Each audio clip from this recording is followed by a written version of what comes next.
Fitness and Thinking is a podcast and newsletter interested in 6 pillars of wellness: the physical, mental, social, spiritual, emotional and financial states of being. And we made it to episode 21. Let's not let perfect be the enemy of the good. We have 15 minutes before the sun dips below the horizon and it gets maybe a bit too dark to record on this beach in Puerto Escondido, southern Mexico. Episode 21 of Fitness and Thinking is a moment, it's a milestone, and I want to share it with you, just like I want to share this with you. 10% of people who attempt a podcast don't make it to episode 21. The trick, of course, is making it past this point and maybe at some point cracking the top 100 charts, whether you're watching this on Spotify or YouTube or listening on Apple Podcasts. It would be amazing to think that we get to a point where, on a scale, the show is considered meaningful and worthwhile, which isn't to say that I don't consider it meaningful or worthwhile, which isn't to say that maybe you don't either. But I just want to be honest and reflect on the point that there are still 68,000 shows or so that F&T is in the mix with. So if you enjoy it, if you've enjoyed the guests, if you want to see it succeed, it would be huge if you could like, subscribe, share, and help me to grow the audience too. Because the more you engage with it, the more other people get to see it. You might not realise that one button click from you means that at least one other person gets to see it, and that person, you may not know them. So imagine if you influence that one person and somebody that you cared about, then the audience triples in size for every person who does that. We don't necessarily need to be in the top 100 to be good, to be impactful, to be worth anyone's time. But it would be nice if we could get some of these ideas out there, some of these people out there. I feel very fortunate to have had the conversations that I've had. In this second run of episodes, we've had academics, we've had practitioners, we've had yoga instructors, one of my clients, one of my coaches, and massive social media influencers in their own spaces. I think there's a lot in there of what it means to stay sane. How do you cope with the stress and the pressure of expectation? How do you keep on putting out into the world, whether that's content, whether that's performances like Lindsay looking to be the first Spartan with a stoma, which she went on to do and got a Guinness Book of Records for. How do you keep on keeping on when there's so much going on around? And I think there is an element in that of maybe having to let things go, maybe having to let people go. There is a lot of focus on being blinkered almost, making sure that you give yourself a goal and you work towards it, but then allowing yourself to change direction when that makes sense. Whether that's with the marathon running, like Professor David Forrest, whether that's with the swimming, like Dr. Logan Collignon, whether that's with Reese and recognising that his sport could change just like his fascination, his fixation, from dog facts to powerlifting to ultramarathons. You know, there wasn't one track for him. He excelled in everything that he did, but he pivoted. He didn't just keep on going down that one thing. That for him meant a varied and interesting life, but it wasn't obvious and could have been scary, making those shifts at different points. Over the past 20 weeks and a bit, I've caught up with now, I think 19 guests, maybe 20 by the time you watch this. And everybody has had something to say that has either surprised me or actually influenced my life in a way. What's been really cool about the last run of guests is that they don't know each other. I think they've got very different backgrounds, and yet all of them are so keen on the idea that you've just got to do. We've got some great thinkers in the mix, but all of them agree that it's the doing that makes them different or makes their work stand out. It's not just the conceptualizing, it's the realization. And that was a big influence for me actually doing this trip. You know, my best mate said to me, "Jack, do you want to come on a trip to Slovenia? It's getting dark, it's getting cold in the UK, and I would love it if you came out with me." And that was such a lovely moment. One, to recognize in my friend the want to change the situation, to change their headspace, to change the space the head is in, which is something that we obviously talk about a lot. But then also to invite me into that change and maybe to help my mental health and to contribute to my sense of well-being in the world. You know, maybe we'd go on to meet people in Slovenia, and maybe we'd go to swim in Lake Bled and contribute to the physical fitness, but then also the social fitness of hanging out with each other and knowing each other as well as we do. But it was in that moment that I recognised that I'd been putting off my own plans. I said, you know what, that sounds amazing, but the trip that I've been thinking about that I keep putting off is the one to Mexico. I wanted my business to be XYZ, or to have had these results on these social media. And I think while, yes, it would still be nice to have those things, they weren't really blockers. They weren't really barriers for me coming here right now. They were things that I told myself I needed in order to do the thing that I wanted. And yeah, I'm doing the thing that I wanted without those things I said I needed. Can you see where I'm going with this? It was just doing that made the difference between thinking about the thing and realising it. And I think that's something that I've learned at 33. Maybe I learned it a little bit before, but it's been hammered home with my guests and with this moment right now. I can hear the waves crashing, I can see pink clouds, and I know that not everyone will get to do this. And I also know that this isn't everyone's dream, this isn't necessarily everyone's version of success. But where I'm not too interested in earning £1 million, $10 million, 9 billion dong, I am interested in this. With the pill skin, with the income that I have, whatever you perceive the limitations to be, I have worked with them and around them to realise what makes sense right now. And I hope you get to do that too. I hope fitness and thinking helps you to do that. To that end, I would love to know maybe what the questions are that you would have asked the guests, or if you would want to be a guest yourself. What did we get right? What could we do better?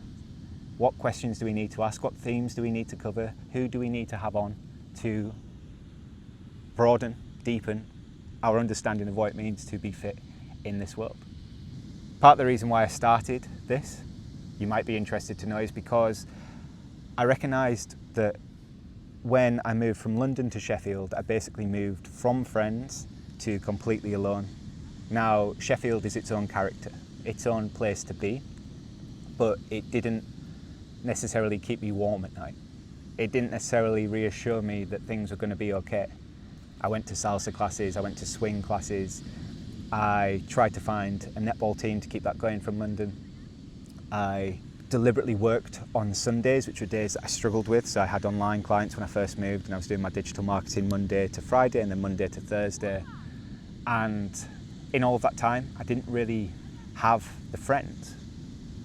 But as I was getting fitter, getting leaner, and putting more time into the gym stuff, and the gym stuff was starting to pay dividends in 2023, and I had more clients who were then inviting me out to things, and I was spending more time with people, sometimes I would want to learn without having to be with people. I'd gone from having nobody around me in 2022 to working in a gym and then being surrounded by people pretty much all the time, 5-6 days a week. But when I took myself out of the gym, in order to make sure that I was still fresh for the gym, and I took myself away from people, I still wanted to be with people, I just didn't necessarily want to put the energy into the relationships. Like, I wanted to listen. I wanted to be a part of conversations that were intellectually stimulating, that were different, that were new to me, that maybe would trigger other thoughts that I could chat to other people about, but without necessarily needing to be with other people. Does that make sense? Like, I was able to be in the greatest conversations without having to be responsible for them. And I think that makes sense to me from a perspective of parties as well. When I was 17, 18, as I discussed with Maddie on her podcast Define, if you look at last week's newsletter, there's a link in that. She kind of helped me narrativize and work a thread through different events that changed my life. And when I was particularly, I think, 17 to about 21, I needed to be the big guy, the one with the stories, the one that people would either ask out or chat about. And one example of this that kind of supports my point, my experience, is that I very clearly remember not having plans on a Friday night and going back home with a tub of Ben & Jerry's ice cream and streaming Breaking Bad Series 4 just so I could catch up with my housemates. And that was it. It was fine, It was a Friday night. I watched 4 or 5 episodes of this thing that I enjoyed, that my housemates liked, so we could catch up and watch Series 5 together. Not much to it. On the Monday morning in the lecture hall, people turned to me and said, "Jack, did you have a good night on Friday?"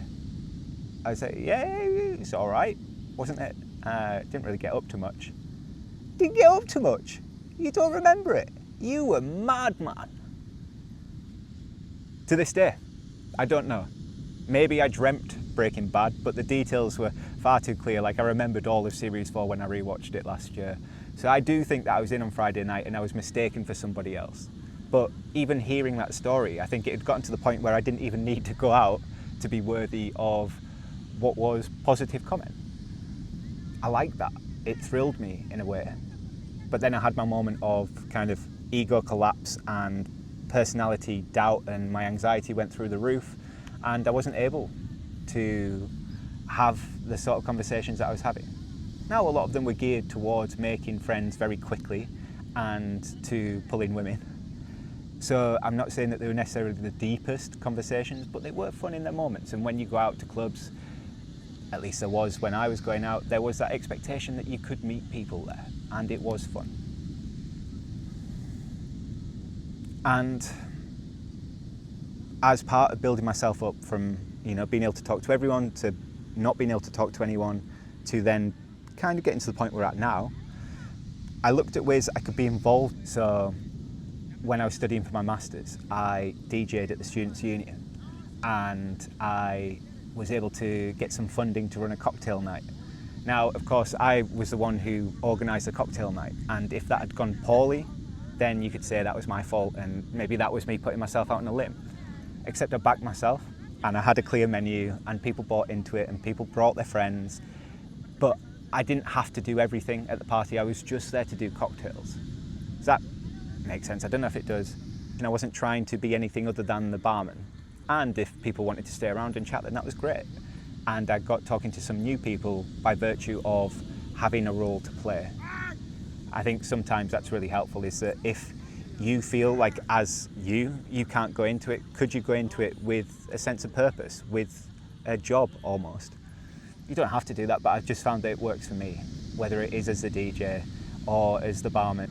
I've heard Chris Williamson describe it as being the vibe architect, I guess, is that I'm not the reason that everybody's there, but if I can positively impact the mood and have people know why I'm there, so I don't have to justify my existence, then that makes me feel more comfortable.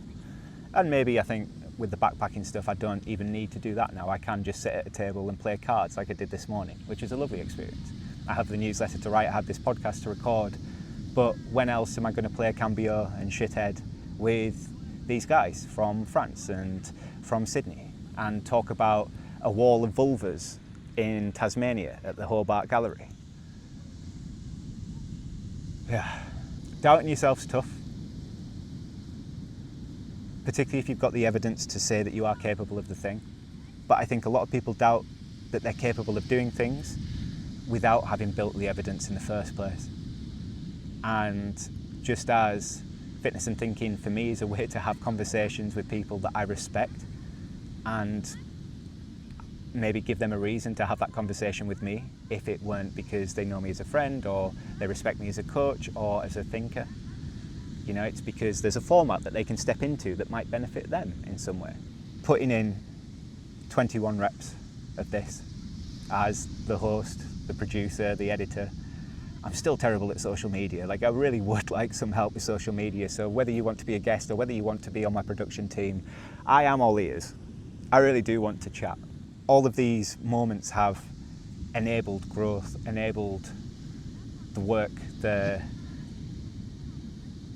stress and the strain that with enough food and recovery leads to growth. It's exciting. I don't want to worry too much about episode 50 or 100 or 1,000, so much as who wants to come on, who wants to chat, who's interested. And from there, can we have a great conversation? There are 2 more conversations recorded at this point, and one in Mexico City with a guy who I liked the look and sound of when I was flicking through my social media, and I asked him if he'd be game to chat, and he said, should we do it in person? Turns out we were both in Mexico at the same time, and yeah, we've hung out since. Like, it's one thing to see somebody that you like and to have that parasocial bit. You know, I must have watched 50 of his videos by the time I sent a message to him. But after the conversation, we then hung out, and he asked me questions about where I was up to. And suddenly it wasn't just this one-sided thing. It was this thing of, oh, you know what, I'm going to be in this place. You should give me a shout. Do you want to go get a beer? Do you want to come watch a football?